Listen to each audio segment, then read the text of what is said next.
are going live. All right. So we're going to go live on YouTube. Looks like we just started the stream there. And those of you on YouTube, remember you can come to Crowdcast and get a front row seat. There is a link to the Crowdcast in the description. Now, first of all, a few words from our sponsors, okay, which basically the sponsor is various variants of me here. But let's see here. All right. So first of all, a lot of people, they ask me questions like, hey, how can I memorize stuff? I have trouble memorizing stuff. So how do I do that? Is there anything that I can get better with, like names and dates and all of that kind of stuff?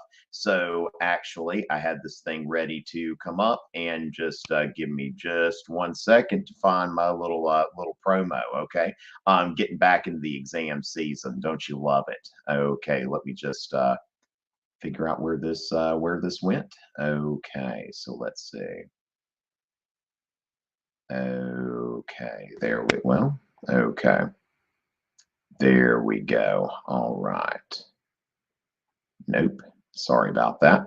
All right. So with that, ladies and gentlemen, there we go. Okay, Teddy Roosevelt. Okay, so this is the only APUSH review app endorsed by President Teddy Roosevelt. Speak softly and carry a big app. Now, actually, it's not that big of an app, but it's just a little trivia app. Romulus APUSH review. Okay, so if you're thinking like, hey, I'm having trouble with names, dates, people, all of that kind of stuff, and you know, I just want to know the events and everything. It's just a little trivia app. It's available at the App Store and Google Play. Just $2.99. You can go there to the App Store and Romulus APUSH review. Okay, so it's just a little app that might be helpful to you there. Also, I want to let y'all know that I will be broadcasting for APUSH Monday through Thursday, 6:30 p.m. Eastern, and then also on Saturday, I'm going to have a DBQ clinic. That's going to be a premium DBQ clinic. If you want information on that, go to crowdcast.io/Tom Richey. Okay, so that's something, just a few things to take care of before we get started and everything.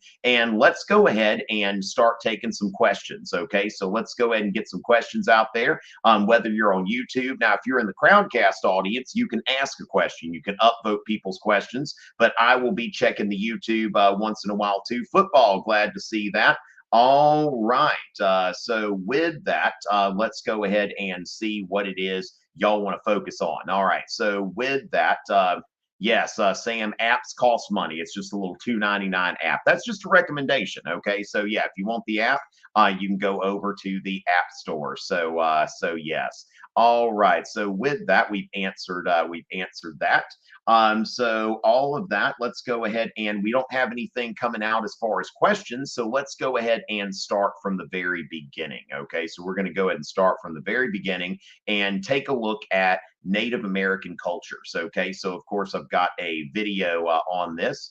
But let's go ahead and take a quick look. A few things that we want to note about pre-contact Native Americans, or Native Americans around the time of contact. Okay, so one thing we want to note is we want to make sure that we understand, like when we think about American Indians, that we're not just thinking about one monolithic group. We also don't want to think that about Europeans. All right, so we want to understand that in the Americas there were 156 distinct ethnic groups, and then you can see all of these tribal and language groups that are here in the present day United States.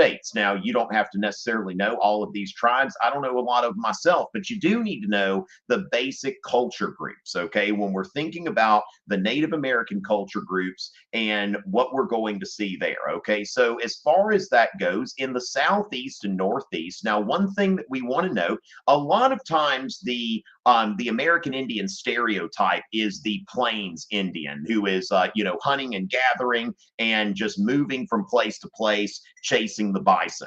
Now, the thing is, when you look at the Southeast and the Northeast, the Southeast tribes like the Cherokee, the Chickasaw, the Creek, they are in a very fertile area. This is where I live, in the Southeast, and very fertile land. They are practicing settled agriculture. The same thing with the Iroquois in the Northeast, that you've got agriculture based on the three sisters: corn, squash, and beans, okay, some of these crops that are there in the Americas. And so as far as that goes, you're welcome to take a screenshot of this, or you can look at the video that I've got on YouTube. But just thinking about the different groups here, when you're thinking about the Plains Indians, these are bison hunters, they're migratory. That's where you see the teepees. Now, the Plains Indians are also using horses, which were introduced from Europe, okay? So that is something that's important to note as well, is that, this isn't just a story of Europeans coming in and killing all the Indians and taking things from them,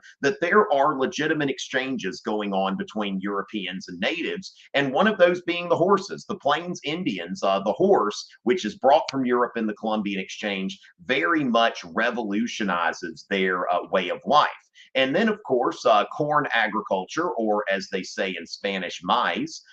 Corn agriculture is that's, of course, something that's going to go back to the old world. Now, speaking of the Columbian Exchange, I'm going to point y'all to something I did, over at Marco Learning. The Columbian Exchange, I'm going to give y'all a link. If you put in APUSH Columbian Exchange, you should be able to find that.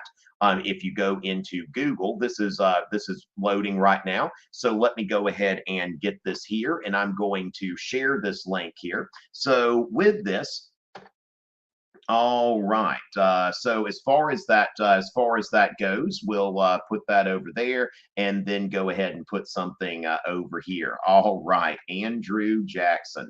All right. So as far as that goes, I've got some links here, and I'm about to share this with you. I'm going to share this with you here. All right. So going from there, let's go ahead and share that screen again. And again, our emphasis in this broadcast is Colonial America, going from 1491 to 1754, going to the verge of the French and Indian War. And so this link I just shared with you goes to Marco Learning's website, where they've got a blog post, just something about the Columbian Exchange, and that includes a review guide. Now, you think about French fries, for example. One of the things that I think is important when you're thinking about the Columbian Exchange, you want to be thinking in terms of, what are some things that are especially memorable? So, you can try to memorize every single little thing that went from the old world to the new world and the new world to the old world. But what I do is I try to latch on to a few things that are easy to remember and have significance. Okay, so as far as when I think about the new world to the old world, I think about potatoes and tomatoes, okay, because those rhyme. They're very easy to say together. And also, when you think about European cuisine, the potato and the tomato are both very, very important here. If you think about French food or Belgian food or German food, or even with the English, fish and chips. If you think about fish and chips, like, you would just have fish with no chips if it weren't for the Columbian Exchange. So note that some things are coming over. Now, of course, tobacco is coming over as well, from the New World to the Old World. And of course, that's a major cash crop in the colonial period in the Southern colonies. And so as far as that goes, from the Old World to the New World, we've got the banana. All right, I tell you what, anybody else excited for Minions 2 coming out this summer? I tell you what, I can't wait. I've been waiting 2 years. It was supposed to come out in the summer of 2020.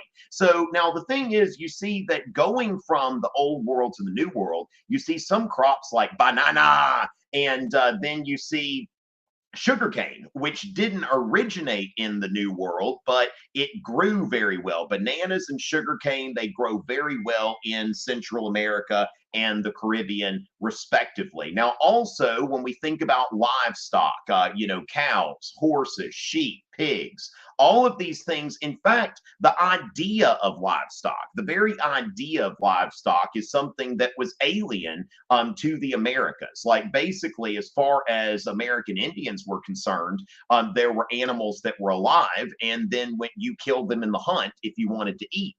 And so the idea of keeping livestock, animals animals that are specifically being grown in a fenced area in order to eat. That was odd. Now, remember that the Columbian Exchange is not only the exchange of products, but the exchange of ideas. So note that you have the expansion of capitalism, okay, in Europe as a result of this, that we see the decline of feudalism. We also want to note that a lot of these colonial ventures, especially for the Dutch and the English, were sponsored by joint stock companies, okay, that these were commercial ventures, basically just like, the stock market. People bought shares of stock. One of my ancestors was a stockholder in the Virginia Company and actually decided to go and settle in Virginia. Now, as far as that goes, the impact on the Americas, we want to note that a lot of natives, possibly as high as 90% were wiped out by diseases such as smallpox. But another thing we want to note there is that there are things that are coming along that are very much helping Native Americans to improve their way of life, such as the horses from Europe, giving them this unprecedented advantage over the bison herds. And so as far as that goes, I would definitely encourage you to go to that page and take a look at that study guide that is on Marco Learning's website. So with that, let's go ahead and see who we've got here. All right, we've got a little bit of chat on the YouTube, but let's go ahead and yeah, look at that. We've got some banana. We've got Sam with the banana emoji, and I want a 5 on my APs. Now, hopefully, y'all are already following me on Instagram at Tom Richey on Instagram. If you want to make sure that you're aware of all of the announcements and all of that stuff, I might do some shout outs later in the broadcast. Okay, so we've got some questions. Remember, if you're here on Crowdcast, you can upvote. You can upvote questions. Okay, so that's something that you want to note. There. All right, so we've got somebody. Let me get to the First Great Awakening closer to the end of the broadcast, and this broadcast is going to be an hour and some change. All right, shout out to Mr. Sal's class. All right, excellent. So as far as that goes, all right, we'll take a look at some of these as we go on. As far as people ask me, what should I be studying? Okay, and the thing is that I say study whatever you are pulled to energetically to study. Study whatever inspires you. Don't try to focus on stuff that is like really boring. Basically, if it's relevant to the history of the United States and you need to brush up on it, study it. There you go. And so as far as that, oh my goodness, okay, let's go ahead and make sure that we are keeping it clean in the chat, ladies and gentlemen. I will be moderating the chat here and there. So as far as that goes, make sure that we are make sure that we are behaving ourselves in the chat. So with that, don't worry as much about like, oh, what exactly should I be studying? Because we don't know. The test is never comprehensive. Certain things are going to be on the test, certain things aren't going to be. We don't know what those things are. And so as far as that goes, let me go ahead and let's take a look at the think about the French, the Spanish, the Dutch, and the English colonists. Okay, so as far as that goes, we want to think about comparing these different European colonizers. And let me go ahead and first of all, I've got a comparison of New Spain and New France. Okay, so let's go ahead and put that up here.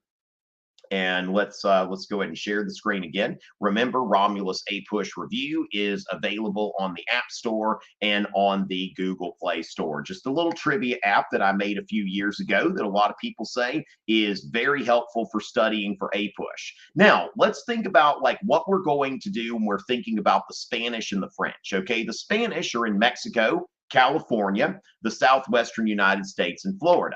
While the French are in Canada, the Great Lakes, and Louisiana. Now, of course, not Louisiana, what we think of as the state, but remember like the Louisiana Purchase. French Louisiana, it was the land of Louis. And this is the land that's all around the Mississippi River, basically the part of New France that's not Canada.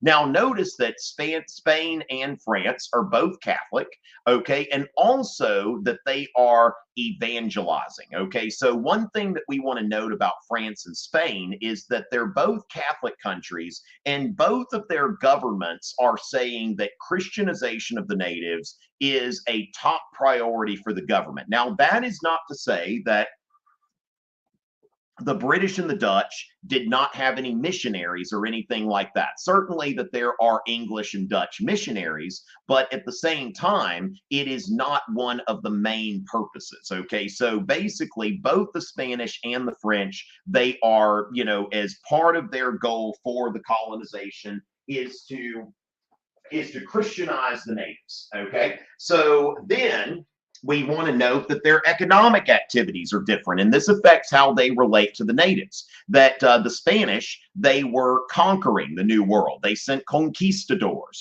these people who were, literally called themselves conquerors and priests, okay? And so really the Spanish economy was based on this forced labor system, which at first was the system of the encomienda, okay? So that's something that, you associate with this labor system with the Spanish. Now, meanwhile, the French, they are involved in the fur trade, okay? So the fur trade, this is something that is more exchange oriented. So the Spanish have a very hierarchical kind of relationship with the Indians. They viewed themselves and put themselves above the natives they encounter. But the French, this is more like a business partnership. The French have goods that the Indians want. The Indians have furs that the French want, and they exchange voluntarily.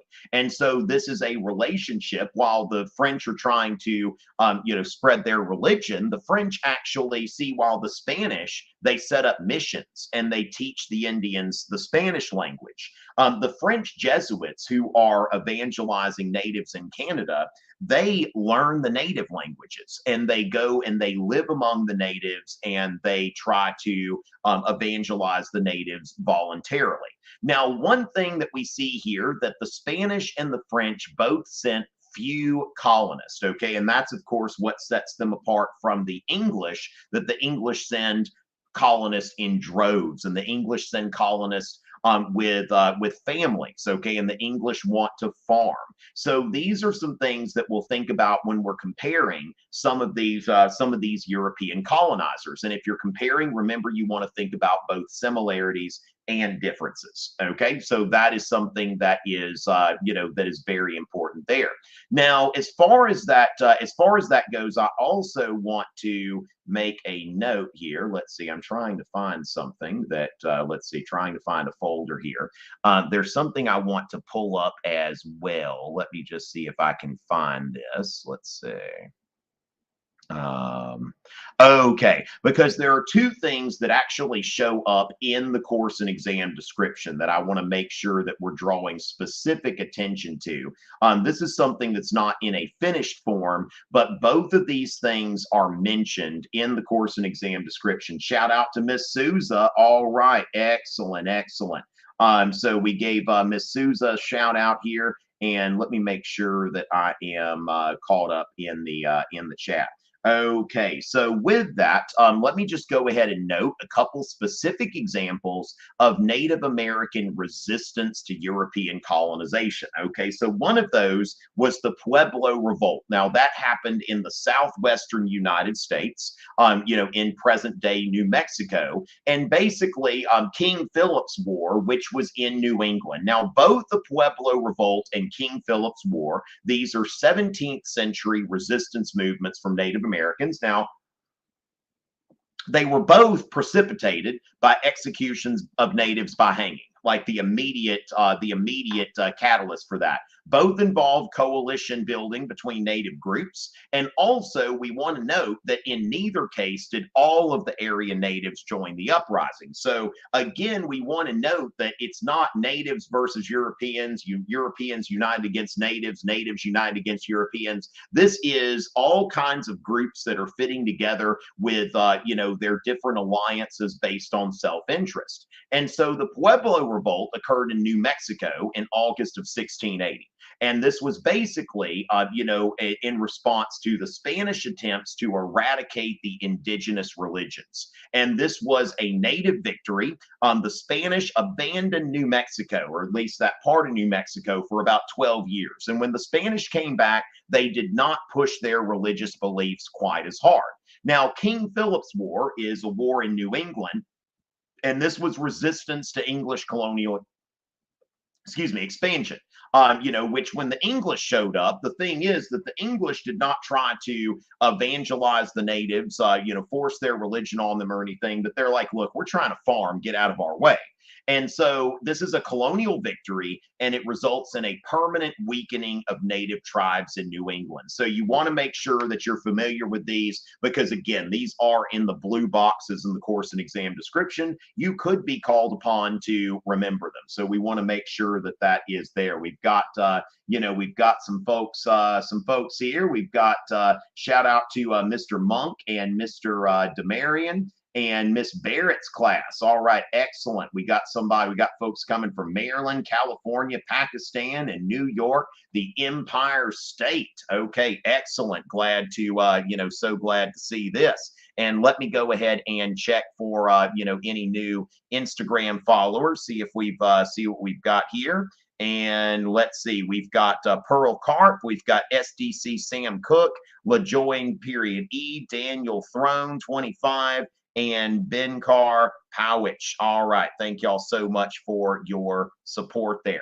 And so with that, let's go ahead. Shout out to Mr. Gray, of course. And so with this, so is the slideshow that I'm using something that's public? Okay, so Evan, some of these are actually used in my lectures, and then some of them are, just things that I just, have made and I haven't put out yet. Now, the other thing is you can screenshot from here anytime, and you can also look at the archived broadcast. Like once this is over, if you want to watch it again, you can definitely, take a screen grab or something like that. Emma, how about that? Thank you so much. McClelland, all right. And I'm so glad. Mary, thank you so much. All right. So with that, let's go ahead and summarize the First Great Awakening. Okay. Now, first of all, ladies and gentlemen, you're all going to hell. All right. You're all sinners, and you are all going to hell if you don't turn, or you are going to burn. You take the D out of devil and you get evil, and the devil is evil.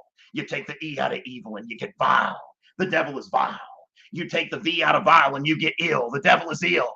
You take the I out of ill and you get ill, and that's exactly where you're going. All right. So anyway, I figured I'd, in another life, I was a revival preacher somewhere. Okay. So if we want to understand the first and the Second Great Awakening, first of all, we want to appreciate this emotional preaching, this hellfire and brimstone. Shout out to Miss MC. I hope that Miss MC and her students aren't about to burn in hell. Okay, so as far as all that goes, well, I scared you a little bit, but that's what the Great Awakening preachers wanted to do. And so when we think about the First Great Awakening, now we want to note that in late colonial America, when we think about the 1700s, the 18th century, we want to think about that there are a few movements that are going on over there. Okay, so there are a few different movements that are going on in late colonial America as far as, some of these intellectual movements. So first of all, let's go ahead, before we look at the First Great Awakening, let's take a quick look at the American Enlightenment, okay? Because these are two kind of undercurrents that are going around.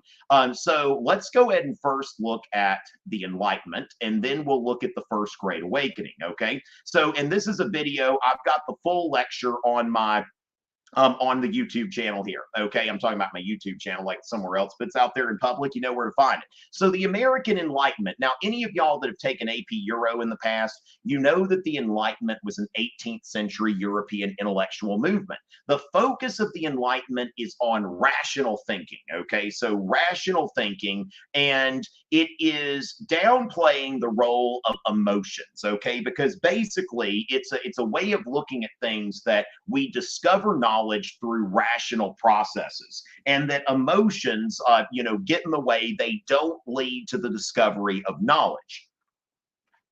And so this is influenced by John Locke and Isaac Newton. And of course, the Declaration of Independence is something that, is inspired by the principles of the Enlightenment, Locke's political theories. So understand that John Locke's political theories were very much influential on the American Revolution and the Declaration of Independence, life, liberty, and property. So these natural rights, religious toleration, empiricism. Empiricism says that knowledge comes from experience and the senses. And so with that, Isaac Newton, we get from Isaac Newton that the universe is governed by natural law. Now, when we're thinking about the American Enlightenment, I think about Thomas Jefferson, Benjamin Franklin, and Thomas Paine. Thomas Jefferson, of course, a politician and philosopher. He was the author of the Declaration of Independence. And of course, Jefferson writes in the Declaration of Independence, all men are created equal. Now, this is something that is influenced by Enlightenment principles, but we also want to think about the historical context, the purpose. What is it that Jefferson's trying to say? This is a guy, people note that he was someone who was a slave owner and all of that. But the thing is that what Jefferson's saying here, and, for those of you with a background in European history, if we look at the Declaration of the Rights of Man and the Citizen, which is written just over a decade later, it says that all men are born free and remain free and equal in rights. Okay, so when we think all men are created equal, the immediate point that Jefferson's trying to make is that the British are not better than the colonists. A hereditary noble is not better than someone who is not a hereditary noble. And so this is something that is talking about equal rights. It is a rejection of hereditary nobility and the idea of, this monarchical hereditary aristocracy, and really kind of a prelude to the republicanism that we're going to see as a result of the American Revolution. And so with that, Benjamin Franklin was a politician and inventor, invented things like the lightning rod, which basically can keep a building from getting struck by lightning. Bifocals, where people put on the glasses and they can read without having to switch glasses.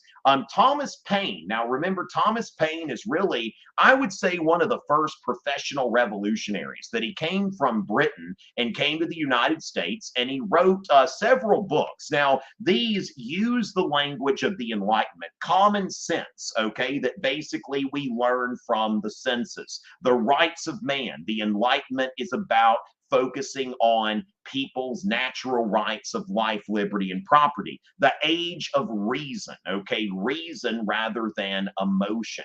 Now, the other thing we want to note here is Jefferson, Paine, and Franklin, they were what you would call deists, okay? They weren't, they weren't partial to revealed religion, okay? Which we're going to talk about in a second with the First Great Awakening. Revealed religion means that the religion has been revealed through special messages to prophets and sacred texts like the Bible, or the Torah, or the Quran, or any other sacred text you might think about. And so deism is what you would call a natural religion. Basically, I could say I believe in God because I read it in the Bible or something like that, or a preacher told me or something like this. But I can also think like, okay, I breathe air that is here for me. It's like the air is made up of the right composition that it can give me the oxygen I need without everything catching on fire. The trees out there, the earth is so beautiful and the temperature is here. The earth seems to be made so that we can live in it. Okay, I mean, no planet that we know of. Now, of course, there may be some planets like Earth out there. It's a big universe, right? But as far as that goes, that this is the sort of thing that, can I be certain that God exists? No, not through a totally empirical process, but can I use a rational process to come to the conclusion that I am certain enough that God exists? Certainly I can. And that is deism, okay? And so that comes from deus, the Latin word for God, basically Godism. So the ideas that govern the Enlightenment are that idea of a rational universe governed by natural law. So that is one thing. God is discovered through nature, okay? And so with that, the Enlightenment deism has some as far as with Christianity, there are some points of contention there. Instead of man is fallen and needs redemption, man is ignorant and needs enlightenment. Okay, if I'm going to believe something, it won't be based on faith and authority, but on reason and evidence. Now, of course, that is the Enlightenment. The other current that we see in at this time is the Great Awakening. And again, these are movements in late colonial America. These are, things that are happening in the 1700s. I skipped ahead a little bit in the review because we had some questions. It seems like y'all wanted to hear about the First Great Awakening. So with that, we want to note the First Great Awakening. This is a religious revival in colonial America. And basically what we see here is, the 1730s and 1740s, or you can just think the early 18th century, the early 1700s. And so the First Great Awakening is this religious revival, okay? And revival because, you didn't have the same enthusiasm later that the early people had. Massachusetts was, founded as a religious commonwealth. Remember John Winthrop, one of the first governors of Massachusetts in the 1600s, he said, "This is a city on a hill."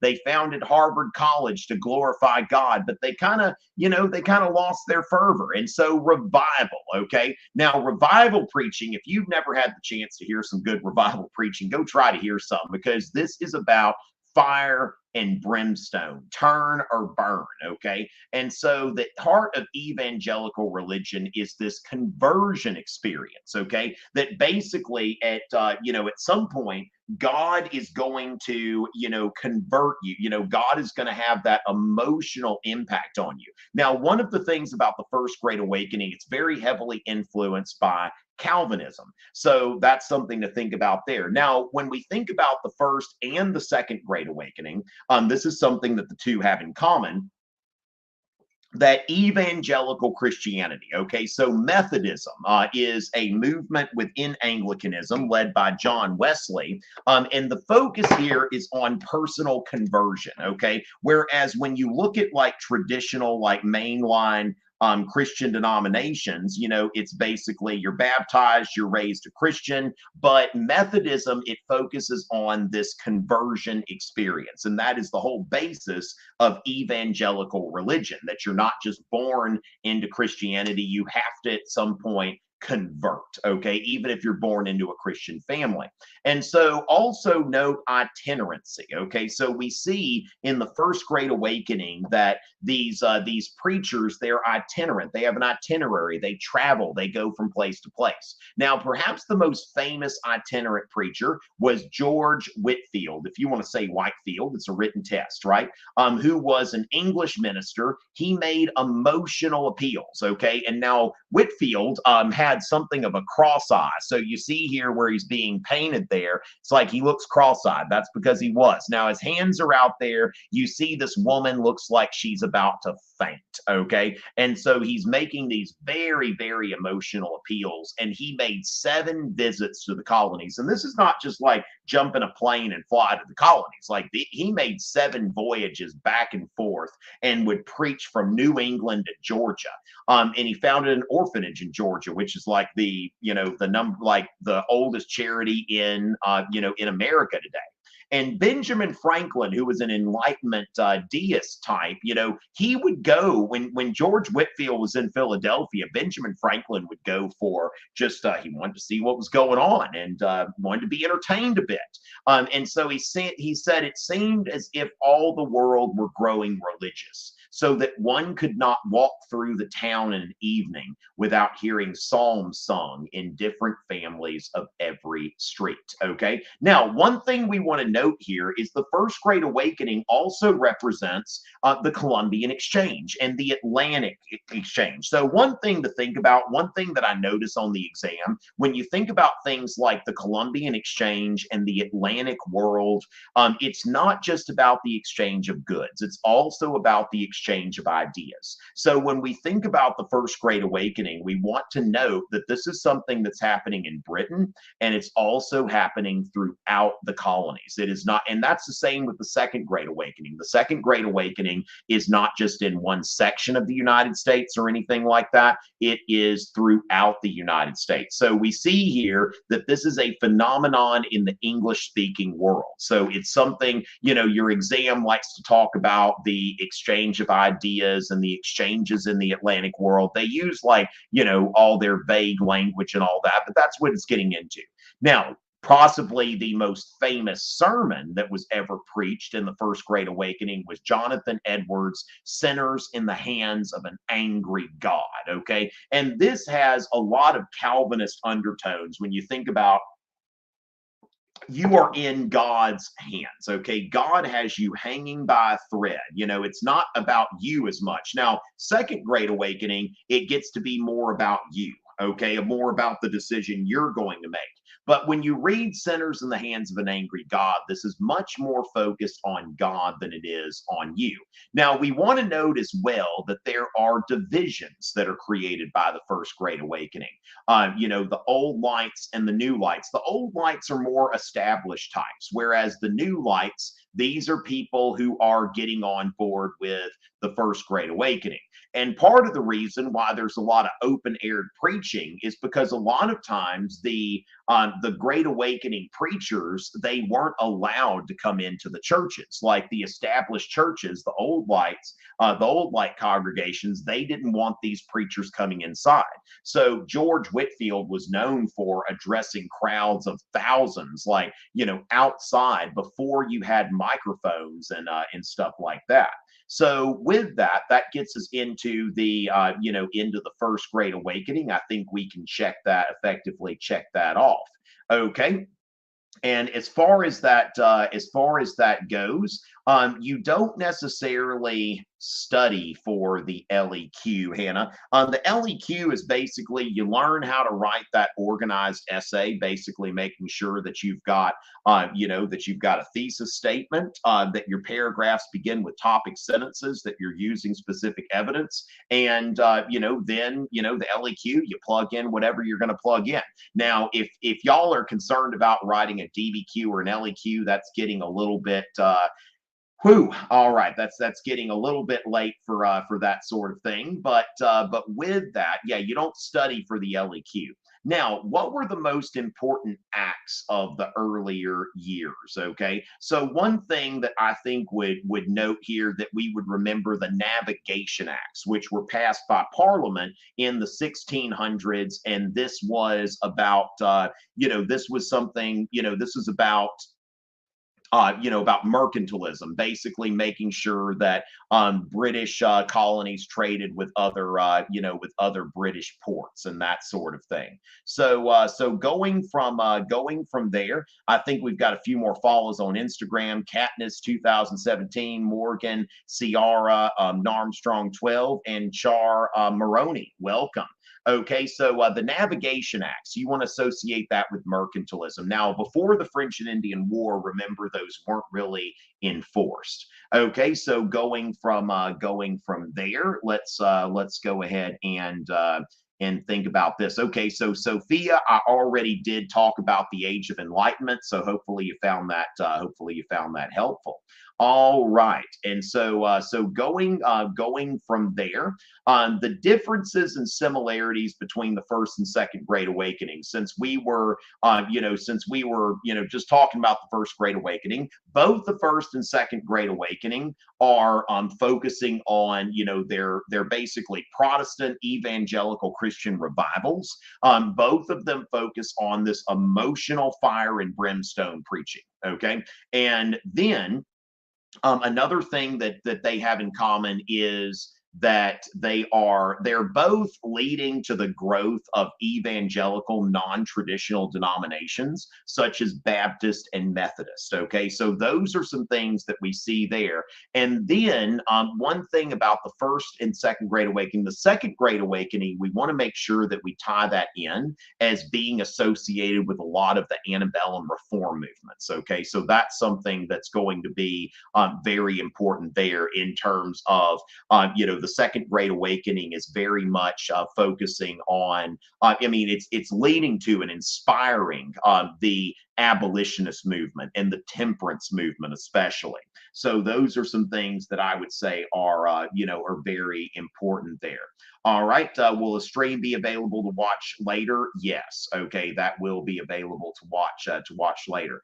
Okay, so important rebellions. Now, one rebellion. Now, I've got a lot of lectures online from this period, but let's go ahead and take a quick look at Colonial Virginia. Okay, so looking at Colonial Virginia, one thing that we'll note here is that in Colonial Virginia, the labor force at first was largely made up of indentured servants. Okay, now indentured servants, the indenture is a type of contract, which called indenture because they would tear it in half and it looked like teeth, like somebody had bitten it or something. Okay, so we want to note here that John Rolfe, at first the original colonists were looking for gold. Now John Rolfe, if y'all watched Disney cartoons growing up, you know that he married Pocahontas, but more historically relevant is that he cultivated a sweeter strain of tobacco that became popular in England. And this is a cash crop. Okay, Rolfe's tobacco turned Virginia into a very profitable colony. And so we want to note that tobacco was a labor intensive crop. Now, remember, tobacco is the big cash crop of the colonial period.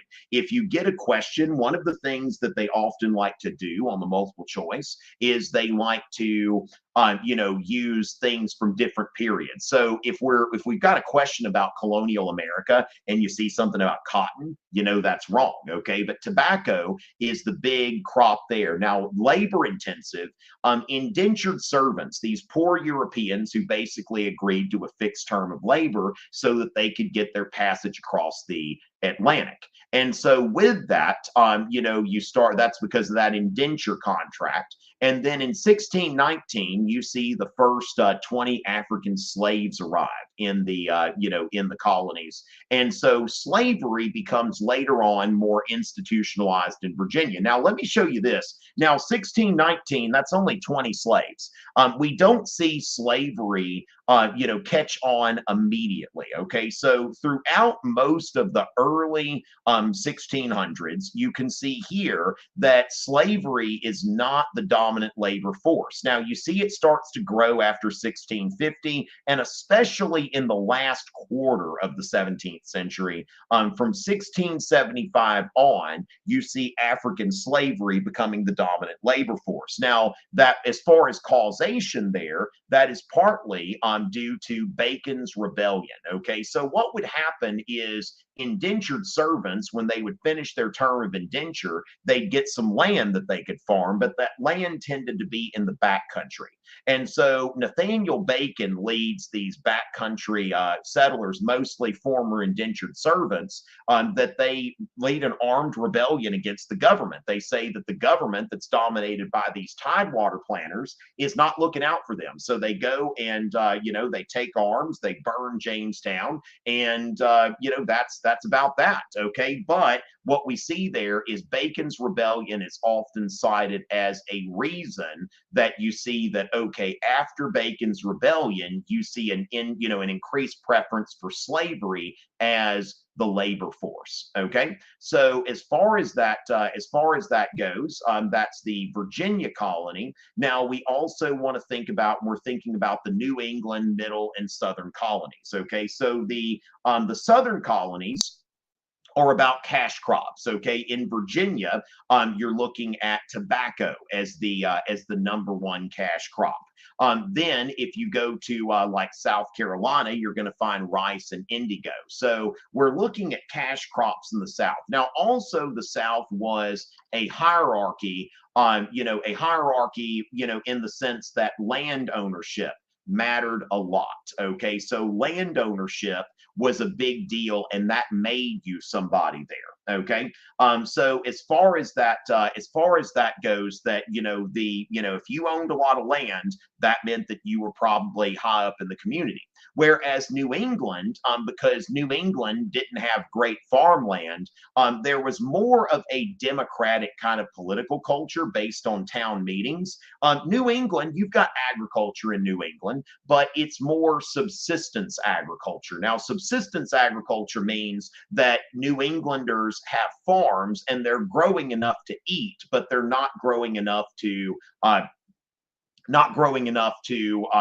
really be able to sell some. Like you're not buying like corn or wheat or any kind of cash crop from New England. Now they are cutting down lumber, they're fishing, and they're specializing in trade and commerce. They're even like, when sugar is brought up to New England, they distill rum in New England because the land isn't good for farming, so they can put a distillery there without wasting good sugar land. And so they make rum over there, which then they'll trade, in the triangular trade. So then when you look at the middle colonies were a breadbasket. Okay, the middle colonies were where you're going to see corn and wheat increasingly. So that's something that that is good. That is good there for there. Now, also we want to note that the middle colonies are where you're most likely to find religious toleration. Okay, New England. One thing that we want to note about the New England colonies is we want to bust this myth that they're going there for quote unquote religious freedom. Okay, so that's something that we want to note there, that this is something that is not they're going there to practice their religion, but they're not going there for the purposes of religious freedom as we think about it today. They're going there to practice their own religion. And a couple of people that you want to make sure that you know from the New England colonies. Now, John Winthrop, who was the governor, who said, the city on a hill. But then you've got Roger Williams. Okay, Roger Williams was a separatist minister. Roger Williams and Anne Hutchinson. Okay, so Roger Williams, what did Roger Williams do wrong? Well, Roger Williams, he said basically that people should have liberty of conscience, that you shouldn't force anyone to profess a certain religion. There should not be a religion that's compelled by the community or the government. So he was somebody who was an individualist. He also stirred the pot a little bit. He said that the British Crown has no authority to grant title to Indian land if they haven't purchased it. And so he ends up, being exiled from the Massachusetts colony and starts Providence Plantations, which is today Rhode Island. So he's exiled basically for saying that people should not be forced to be Puritans. Now, Anne Hutchinson is a very colorful figure. She was leading home Bible studies, which by our reckoning seems pretty harmless, right? I mean, home Bible study, great. But as far as that goes, this was a time when women were not supposed to wield religious authority, and by hosting a Bible study at her home, this threatened the community leaders who were more established here. And so as far as that, in the Bible, St. Paul wrote, "But I suffer not a woman to teach, nor usurp authority over the man, but to be in silence." Okay. And they took this quite seriously back then. So as far as that, Calvinists believed in, predestination and this idea of the elect, basically that God has chosen or predestined certain people to join him in heaven. Whereas everybody else, they're just going to go to hell. Now, Anne Hutchinson, you don't have to know the specifics of the things that she's teaching, but one thing that I've always found amusing, she thought she had a spiritual gift to see the elect. Like, I guess there was some kind of aura or glow around them or something like that. But she claimed that she could tell who the elect were. Now, they finally just kicked her out of there, and Anne Hutchinson is kicked out of the Massachusetts colony as well. So we do want to we want to know what's going on, going on there. So with this, all right, let's go ahead and see if we've got any, any other questions. Okay, so as far as that goes, I'm getting some questions about court cases. We will talk about court cases at some time. Okay, but court cases are not exactly relevant to colonial America. Now, I would say, looking at that, I would start out with shouting out to Miss sorry about that. I botched that, didn't I? Mrs. LaPlante's class. Okay, so make sure y'all get that shout out. But court cases, I'd say Marbury v. Madison is going, if I'm just naming some off the top of my head, Marbury v. Madison, McCulloch versus Maryland. I would say Gibbons versus Ogden as well to round out the Marshall Court. And then, of course, Dred Scott is one of these infamous cases. Plessy v. Ferguson, another one of the infamous cases. And then, I would say Schechter versus the United States. That is the case where the Supreme Court strikes down the National Industrial Recovery Act from the New Deal. Then Korematsu versus the United States, and then there are several, Supreme Court cases later, just depending. Yes, Brown v. Board, and we get kind of into, into the AP government course. I don't find, now the thing is about court cases is, besides like the Marshall Court, Dred Scott, a handful, Plessy v. Ferguson, a handful of others, if you know the case, you can use it as evidence. That's great. But I don't see a lot of like Supreme Court cases that you're like, oh, I need to know this or I won't do well on the exam. Okay. So that's something to note there.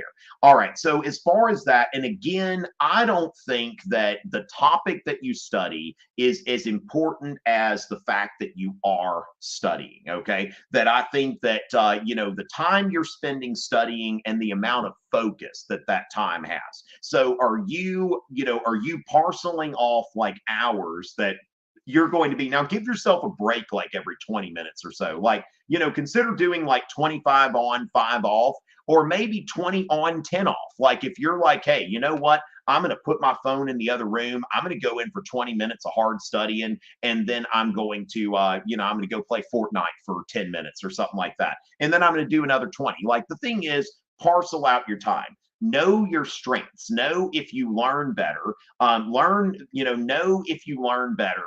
Like, do you learn better by reading, or do you learn better by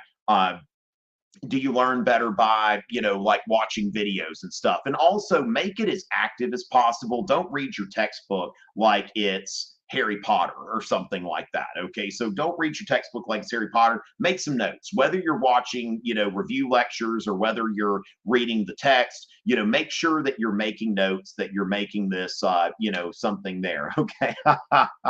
All right. So gonna take a look there. So as far as that, all right, I think we did some of those things. And with that, I'm not necessarily, okay, we're done answering that one. And let's see, as far as that goes, I think that we've pretty much covered just about everything that we see here. Now, does deism relate to transcendentalism? I would not confuse the two, okay? Because transcendentalism is, you could, I don't think I would put the two in the same box. But transcendentalism, that is an in the antebellum period, kind of peaks in the 1840s. That transcendentalism is like, this idea of self-reliance. Like, for example, you've got Henry David Thoreau, who, spends time at the Walden Pond. He goes off and spends time by himself. And then Henry David Thoreau is basically when he writes Civil Disobedience. Okay. So this is something where the individual's conscience, okay, is extremely important to transcendentalism. And so with transcendentalists, Henry David Thoreau basically says, you know what, I don't support the Mexican-American War, so I'm not paying taxes. I don't support slavery, so I'm not paying taxes. Okay, that basically this government does stuff that I don't agree with, so I am going to, I'm gonna, just not pay my taxes, that kind of thing. He says that when you pay taxes, you're supporting these unjust actions from the government. All right, so somebody's asking if people play Among Us. I tell you what, I've got Among Us here, and I am definitely open sometime to maybe, when we adjourn this thing, just going and getting a game of Among Us going. So that's something that I would think may do. But yeah, basically Henry David Thoreau was a tax evader, because he was like, look, when you pay taxes, you validate the things that the government's doing, and if the government is not acting in accordance with justice, as you see it, then there's no reason that you should support that government. When you pay taxes, you're basically saying that you're basically saying here, let's see. So yeah, I hadn't played Among Us in a little while, so it's getting me to do some IDs and stuff like that. So yeah, so important benchmark dates to memorize for the exam, Sarah. I would say 1607. That's something that is extremely important. Okay, 1607 is something that is that's Jamestown. That is the first permanent settlement in the United States. That's really, when I'm thinking about that, Jamestown is really, as far as a date, and then the next one I would say is probably 1754. Okay, and so as far as that goes, a friends list. Okay, in order to send and receive, choose a unique friend code. Okay, so okay, so you can't do your own. Wow, this is interesting. Okay, we're just going to confirm that. Okay, they've done some things too. Gosh, this is like yeah, I mean, they hadn't seen me in a while. Here's a gift from the crew. I get a Scream mask. I tell you what, some Scream robes. Okay, so yeah, maybe it is about time. Okay, we'll see. I'm going to play around with it, and we might do a little Among Us. So yeah, let's definitely think about playing a little Among Us next week. When we're adjourning these things. So go ahead and re-download that if you haven't already. Shout out to Mr. Klein. Thank you so much, Mr. Klein. And with that, let's make sure that y'all are, subscribed to the channel, or you're here on Crowdcast. Remember, crowdcast.io/Tom Richey. I do have a DDQ clinic that I'm going to be doing at 2 p.m. on Saturday. I'm going to put a little link there for y'all. And then if you're on YouTube, thank you so much, Ahmed, for the £5 donation there. And so with that, I'm going to go ahead and, and put that out there, that I'm going to be doing that at 2 p.m. That's going to be a 2-hour premium session where I'm basically going to be like going over documents, and then I'm going to be writing a DBQ in front of you. So for some of you who are like, hey, I want to know like how to do a DBQ, make sure that sign up for that session, and I'll be going through, here's how to analyze a document. Here's how we're going to sort these documents. Here's how we're going to, prepare, and then here's how we're going to write it. So with that, that's something here. Okay, so Grace is really wanting a question answered there. Let's see what we've got here. So as far as that goes, Grace, this is the one about the looks like maybe about the SAQs. Be as specific as you can. I mean, that's the main thing. How specific do I need to be on an SAQ? How specific can you be? What is the next session? I'm going to be back on, doing live reviews Monday through Thursday. If you're on the Crowdcast, you've got the schedule available there. So there are going to be reviews Monday through Thursday at 6:30 p.m. Okay, so that's going to be APUSH, and then I'm going to be doing Euro at 8. Okay, so as far as that goes, thank you, thank you for being here, and I'm looking forward to seeing y'all again on Monday night or Monday evening at 6:30 p.m. Eastern. It's always a pleasure, y'all.